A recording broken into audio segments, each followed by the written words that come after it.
Gary, check the goose. Freaking awesome.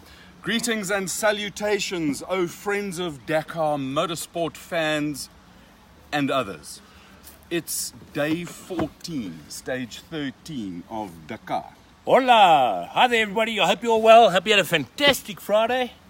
And for those of you who are anxiously waiting, Graham Cooper, your watch clearly on the East Rand, I think you must be like in a different time zone to us here in Fourways. But we had a minor technical issue. Our technical department was scrambling. There seems to be some kind of an issue. But let's Sorted. Brother. I tell you nothing.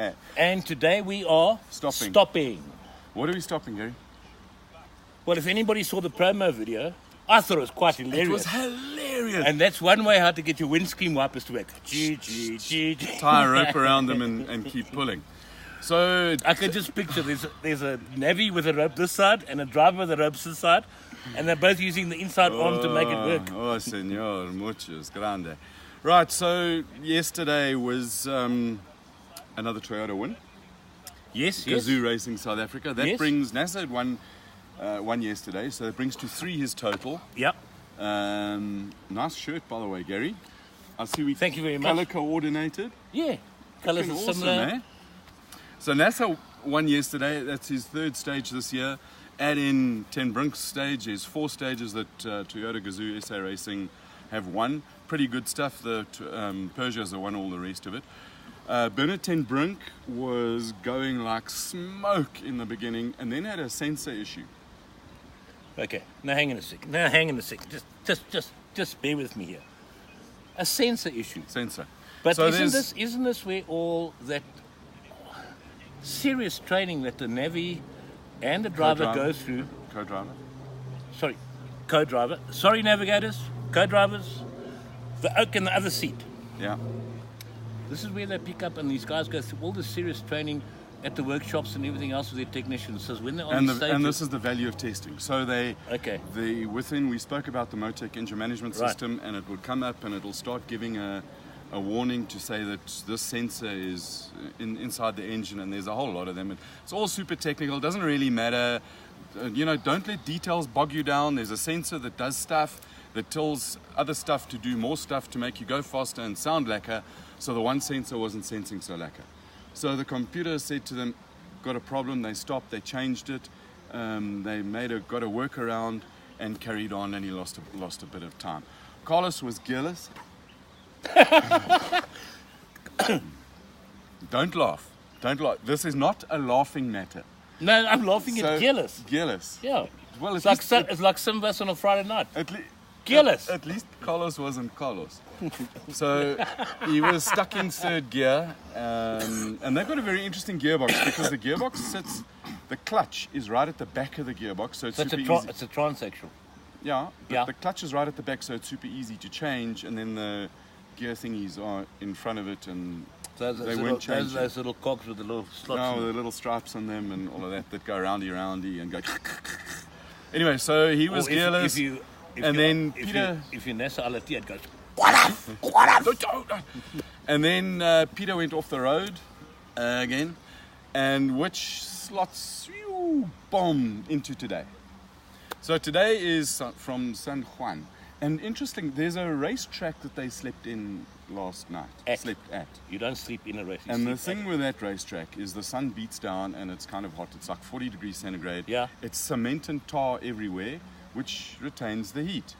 So at 11 o'clock at night, it's still F hot. But there's a story about Fangio and the racetrack and Argentina, and very interesting. Go and look it up. That's your homework assignment for today, is go and research the track. So we go straight into today. Boom! San Juan to Cordoba. Hola, Senor, it's chiquita. So, just before you do that, hi to a couple of people. Brent Robinson, Sparky Bryke, Ronald Slabbert. Great having you with us, big dude. Brad Drew's online. Oh, Sparky, we got your gooses in the back there doing goose stuff. Michael John Elliott. About time you watched this, but you've missed nearly 14 shows. But you can always go back and click on the buttons down below. You can watch the others. We need the numbers. Uno, dos, tres. Right, so let's get straight back into today, and it is fascinating. So, okay, it's a long stage, is 483 total liaison, Yeah. which is the bit where they drive from getting ready to race to starting the racing thingy, and there is a break in the middle.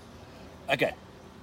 Don't worry about the break now. We're going to get to the break just now. Let's Okay. just go through part one Part of the one. stage. Yeah.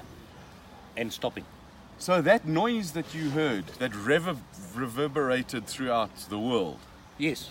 was the sound of a Peugeot clapping something, because it stopped. So this was a pug doof. We mustn't laugh. Pug doof, pug doof, pug. Because the overall order yesterday was pug, pug, toy, toy, pug, pug, toy, toy. Yeah, but we pro South Africa. Okay, so anyway, Yes, so please. there were two Toyotas in the front, followed by two Peugeots in the front, followed by three Toyotas. Stage today, 2 parts. Yes. So part one of the 2 parts is full of fish, full of sand, and kilometer 79 turned out to be a bit of a disaster for everybody, with cars and trying to be in the same place at the same time as not cars, and super fish and getting stuck and losing time, etc., etc. And anyway, it turns out that Peter went off the road, and the car got damaged. The steering got damaged somehow and wasn't working so lekker, and he lost a lot of time. So the It was results, nearly 40 something odd minutes, wasn't it? because 45 minutes. because production have screwed up and they didn't bring the big screen with the 28 font, I've got to have a look at this. And bottom line of it is that you Let me have see. to. Look at me. You have Oh, you to. look cool, dude. Thanks, Gary. You have to go to page 2 to find Peter Hansel, and I still haven't found him. And it's quite. This the lesson of this lot. let me try and give you some He's time. lost a Those of whole you lot of not- time. Yeah, those of you not watching the live timing, okay, he's not in the top 10 at the moment. He's. If you go to now the stage is in 2 parts, so they finished most of the quick guys have finished the first part. Yeah. And they've got a pit stop, which we'll get to, and then they go to the second How part. long is the break, if I may ask? Long Because enough. I think it's important to the question I'm going to ask you later. It's long enough Okay, to cool. do what you want to do. So if you go to the overall result, the virtual standings Yes. overall, Yes. Carlos Sainz is 40 odd minutes ahead of 4 Toyotas that are lurking there and showing a whole bunch of pressure. So this is that's what old we saying. this is what we call a serious pug. Toy. This is, Toy. you know, we all, yesterday you could sort of look at the results and see that Carlos Sainz is over an hour ahead of Peter Hansel, who's a whole bunch more ahead of NASA, who's ahead of Ten Brink and Janil, and you kind of look at it, and from a South African point of view, everybody's, oh man, another opportunity, and the Frogs beat us again. But that was Thursday. Today is Friday, and the race only stops on Saturday. Correct. And just like, you must never give up. Even when you're getting bat and you're almost down and out, and never resign. And so Toyota picked up the game. We knew that coming down to lower altitude, the cars would be quick, and they're reliable, Yeah. and they bloody fast on the roads that they're getting to now. So the pressure, whether it was pressure or not or whatever, it doesn't actually matter. Never ever give up until the last quiver of happiness is out of your body. That's right. Never give up. That's when it's over. Is when it's over. Well, those of you that have done endurance racing and even some of the South African off-road special and that sort of stuff type of racing, what we call, you guys all know that story. If you give up halfway through, you ain't going to get to the end. I'll tell you what, if you give up, rather stop racing, go and do something else. Switch off the key, pull into the pub. Lie Friday, down, so we lie can have a cold down one. and give up. Because Yeah. if you give up in racing, you give up in life. We've got half a stage, a WRC style stage. So we've gone from sand and riverbeds. And the thing with these riverbeds is that you're in a ravine, in a riverbed. And if you've chosen the wrong one, you can't just sort of, oh, well, let's just take a left turn and get out and get onto the right one. You can't do that. You got to. It's actually like a ravine. some of these riverbeds are so deep. And the You pick sand the is wrong soft. one. You got to stay there until you see a chance to get out. And then the navigation and finding the waypoints is super difficult. So kilometer 79 turned out to be a bit of a disaster. Guys got stuck, but they're all in the pit stop at the moment. And this is where things start getting interesting, because the second part of the stage. Just before you get to the second part of the stage, Yes, Gary. we call this thing stopping. And Yeah. I think this is where we need to go there, because I think from what you and I bounced around, I think Because Dakar stops tomorrow. yeah, but there's another South African company very much involved in Dakar Yeah. that nobody ever hears Do anything you want to talk about. about that now, Gary? I think so, because if we spend 2-3 minutes on there actually explaining that stuff and then go into, because that WRC stage. So we're going to have a stop. Yeah. Okay, cheers, guys. We're going to stop. We'll be back in 3 seconds. So he stopped 2, my 1. train of thought, and we got a problem. Our theme, production, when they sent me the message this morning by priority email and SMS and MMS and all the stuff that they WhatsApp. do. Don't they use WhatsApp? No, they. I've got to speak to them, right? Gary, this is a proper technology, big production house, and I got the message, and I got it loud and clear that that it was stopping, and I had to now get creative and come up with some stuff. So, Well, fortunately, it's not only they have stopped because they've got to the no, that's not- ASS 1. It works. Our guys are clever. They really are clever. It's to be invited and be part of this team. Gary, I'm privileged. I really am. So it's not just Toyota Gazoo SA Racing and Stu with the Renault Dusters and a couple of Fords and a couple of Nissans that are built in South Africa, 34 odd cars.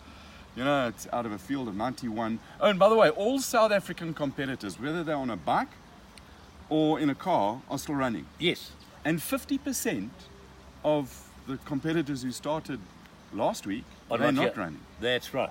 That's pretty damn good.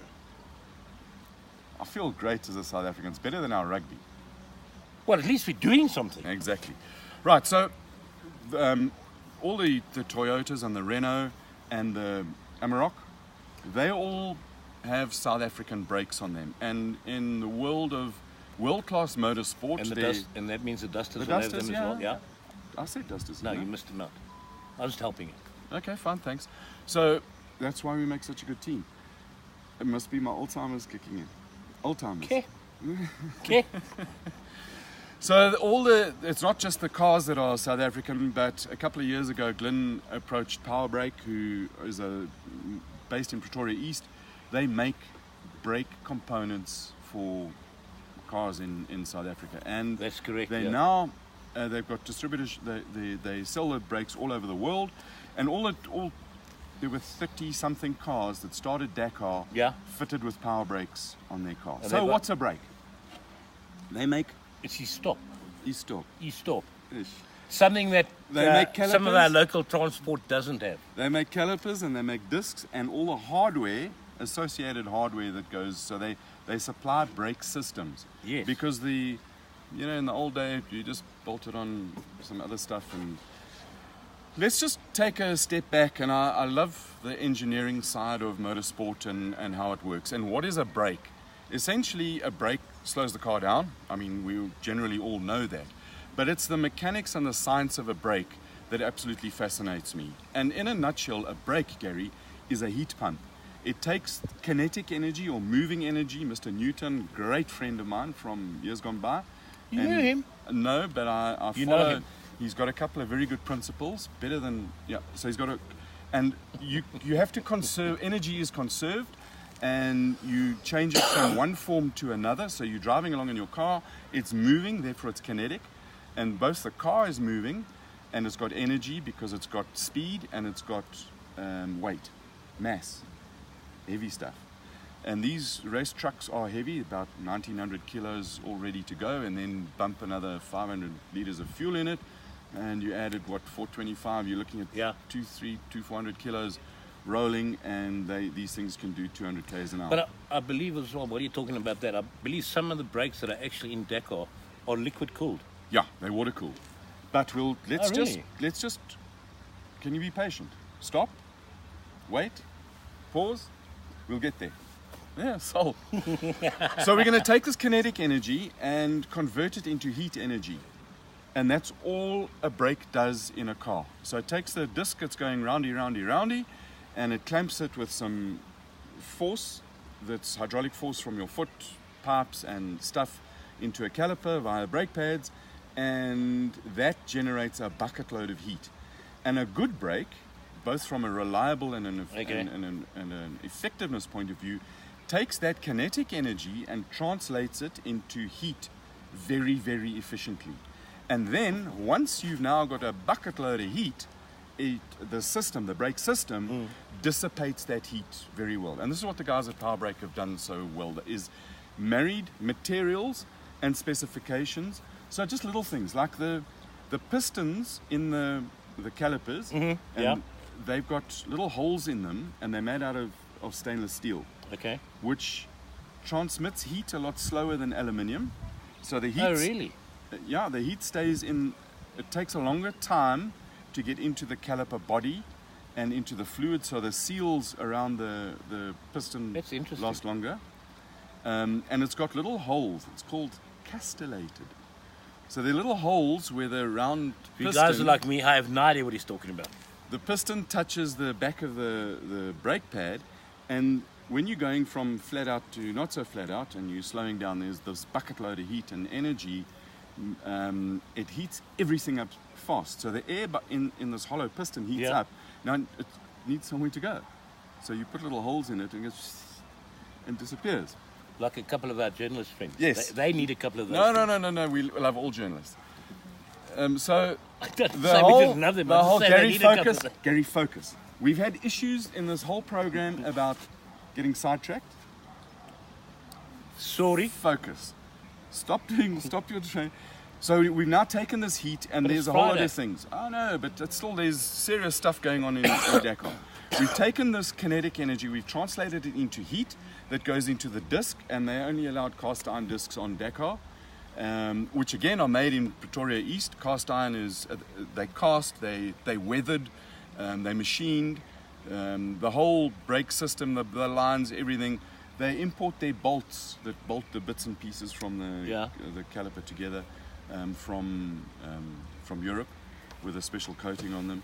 It is a fascinating company, and the story of it is they've grown with their partnership with Toyota Racing and the rest of the manufacturers here into a valid top world-class brake company that competes with AP and Alcon, and so you can mention Power Brake, and I love for their endurance brake pads. They work with a company called Endless. Awesome. Well, one of the reasons truth is stranger than fiction. But hold that thought. I want to go back to your liquid-cooled thing. Yes.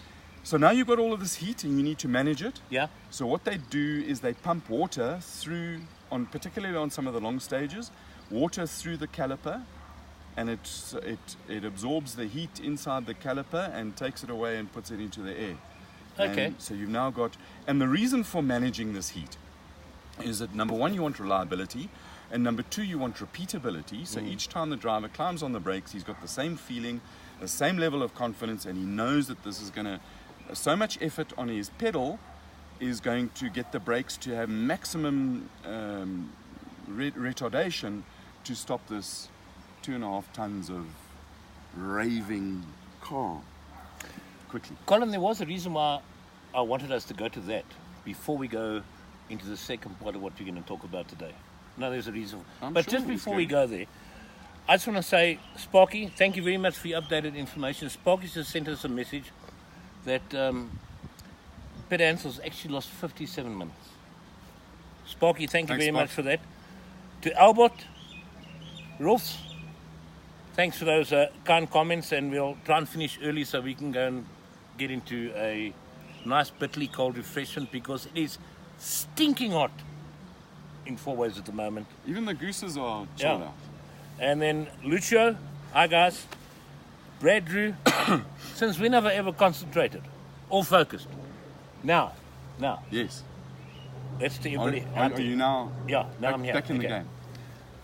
That stopping thing for me Yeah. was important because you're going to explain something to us now about the second part of the I stage. am. Because I think that stopping and the way those braking is now when it's actually going to kick in big time. Because you said the second stage is like a WRC. Explain that to me, please. The beauty of the run into Cordoba. Yeah. And tomorrow is the. Finale. It's actually, yeah, but you know what? It's getting more and more interesting. Yeah. Because the pressure is undoubtedly on Carlos at the moment.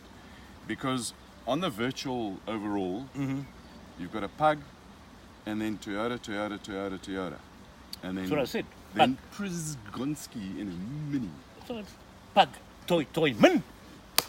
No, there's 4 Toyotas and then a Mini. Okay. So, this could be from, days gone by, the days of our lives. A couple of days ago, there were a lot of fickle, poor supporters giving up already and saying all sorts of other rubbish about this fight between Toyota and That's and when we Peugeot. started running with this patience thing. Yeah, patience. Yeah. Wait for it.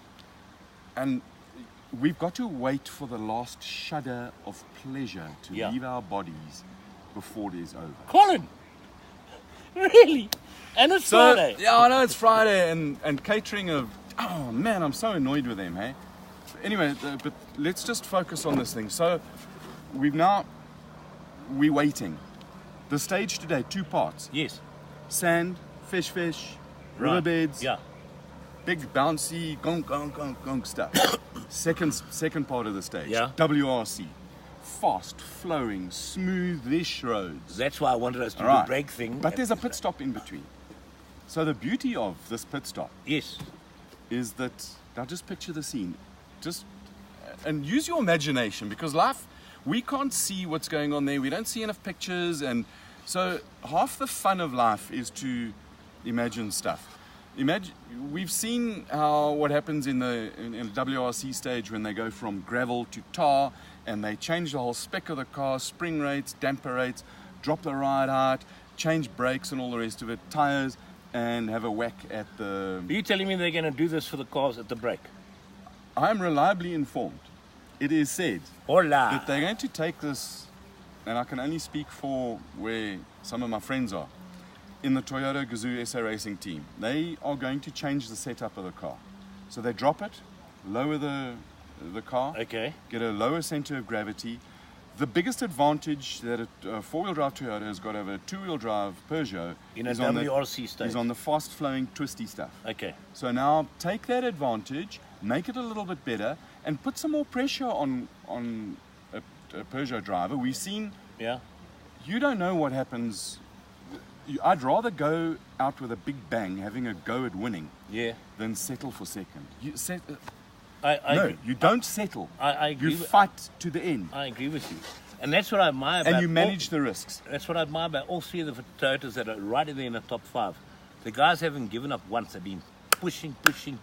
NASA and Ten Brink are giving it horns today. Yeah. So far, NASA's leading the stage. But let's be patient. Let's wait for the end. And I've got live timing. I haven't got live pictures. And just looking as the times go from waypoint to waypoint to waypoint, you've now got. It also is an opportunity to optimize your fuel level. Correct, yeah. So you can put. This is a flat-out race. There's essentially 44 minutes between NASA and Carlos. Yes. And 44 minutes, and if you see the guy coming, and there's waypoints as you go through, and you don't know what's happened. The pressure's got to be on Carlos, because for the last whole bunch of Dakars, he's scribbled his car properly. Now, I don't wish bad luck on anybody. I just want to see a fair fight to win. Yes. And that's what we got. It's taken these emotions, this roller coaster as we go along. And 14. let's give up. What's it, day 14, Yeah. 15 shows. With catering I've learned, production's got better, location is awesome. I am excited. They're not ducks, they're gooses today. Spocky, we got your gooses, brother. The gooses are doing goose stuff out there. Spocky, thanks for that. I'm excited. They're sitting miles and miles away, 6 hours behind us. Yeah. Dakar is magnificent. It's absolutely fantastic. And you know, one of the few things in doing what we've done now over the last 14 days and sitting here with you and chatting and the people that have interacted with us and the information coming through for us from inside and from outside, the comments that have come through, has been an absolute, if I can use this, joy. And I've enjoyed every single minute of it. Gary, it's not over. I know. Because we've got another show and a half. Correct. We've got tomorrow to reflect on what's about to happen.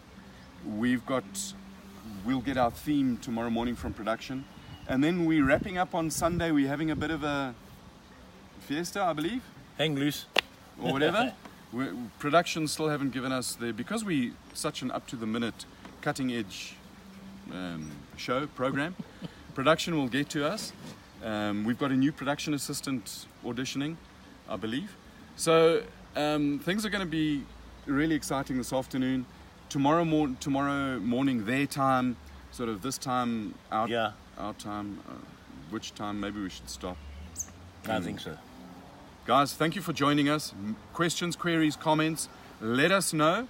And we look forward to the second part of today's stage, which we'll talk about tomorrow. Correct. And have a great evening. Thank you very much for joining us, everybody out there. Have a fantastic Friday and an awesome weekend. And we'll see you tomorrow. Ciao. Cheers. Gary, did you get the goose? Yeah. Check. He's just parking off there.